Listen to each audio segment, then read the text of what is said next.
Nous attaquons la deuxième lecture analytique de cette séquence numéro 8 sur le voyage en poésie avec un poème qui annonce tout de suite le thème, Le voyage de Charles Baudelaire. Alors c'est un texte qui va vous poser quelques difficultés, notamment sur le plan lexical. N'hésitez pas à consulter les notes qui suivent le texte.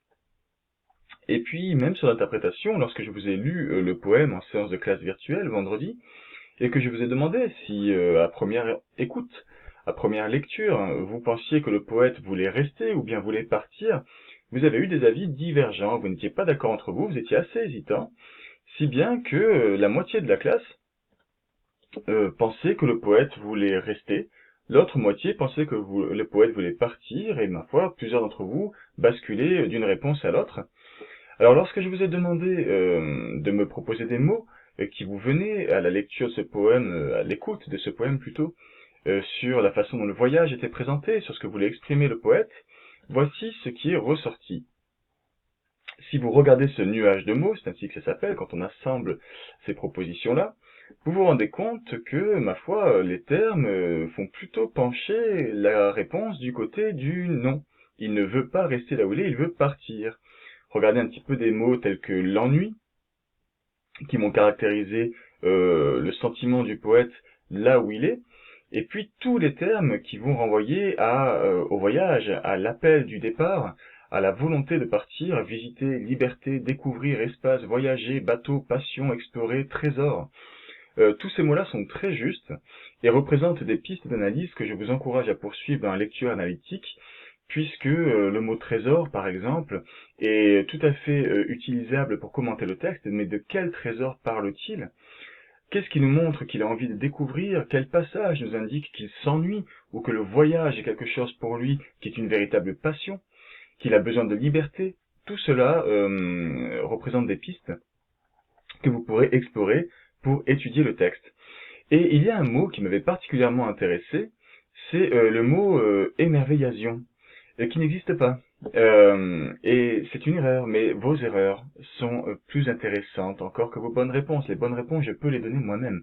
Et regardez ce terme-là, émerveillation. Ce n'est pas émerveillation qu'a voulu donner l'élève, c'est émerveillement. Et le mot émerveillement est tout à fait juste. Regardez, il apparaît ici, quelque part avec le mot trésor, avec le mot découvrir, avec le mot explorer. Il y a une sorte d'émerveillement face au voyage et face à toutes les destinations inconnues qu'on pourrait découvrir. Mais dans émerveillation, il y a également évasion. En réalité, on a ici deux mots qui sont fondus en un seul. On appelle ça un mot valise. Quand on prend le début d'un mot, la fin d'un deuxième mot, qu'on colle ça, et ça crée un mot nouveau qu'on invente. Et ma foi, émerveillation, c'est quelque part l'émerveillement de l'évasion. On a le mot évasion qui est ici, pour fuir l'ennui, pour aller vers la liberté, les grands espaces et la découverte, et cet émerveillement face au monde que le poète aimerait découvrir et que les voyageurs peuvent lui rapporter dans leur récit. Alors en réalité, vous avez galéré, vous avez été indécis, hésitant, mais ce qui figure ici est tout à fait correct, représente un très bon point de départ pour une lecture analytique. Alors je vous propose de prendre une feuille. Vous l'intitulez lecture analytique numéro 1, je mets numéro 1, je me suis trompé, c'est numéro 2. Le titre du poème, de l'auteur, du recueil et l'année, c'était 2 ou 3 lignes entre tout cela, et vous retournez votre feuille pour réaliser, la mettre au format paysage, et on va faire comme d'habitude une carte mentale. Je rappelle que ceux qui n'aiment pas la carte mentale, et c'est bien leur droit, ne sont pas obligés de présenter ainsi. Si vous voulez me montrer cet émerveillement, ce besoin d'évasion, l'ennui, tout ce dont on vient de parler, ma foi, vous pouvez très bien faire des remarques par tiré, ou vous me placez, je vous rappelle par contre que je veux que vous appliquiez le code couleur, une citation toujours en vert, ce que vous avez compris en bleu, et puis si vous identifiez du vocabulaire technique, un procédé, une figure de style, je pense notamment à ce qu'on a vu sur l'image poétique, comparaison, etc., etc., vous le notez en rouge. Donc appliquez le code couleur, réalisez cette carte mentale ou une analyse sous une autre forme de votre poème, et surtout, je vous conseille vivement de vous appuyer sur le nuage de mots que vous avez réalisé vendredi, que je place en pièce jointe.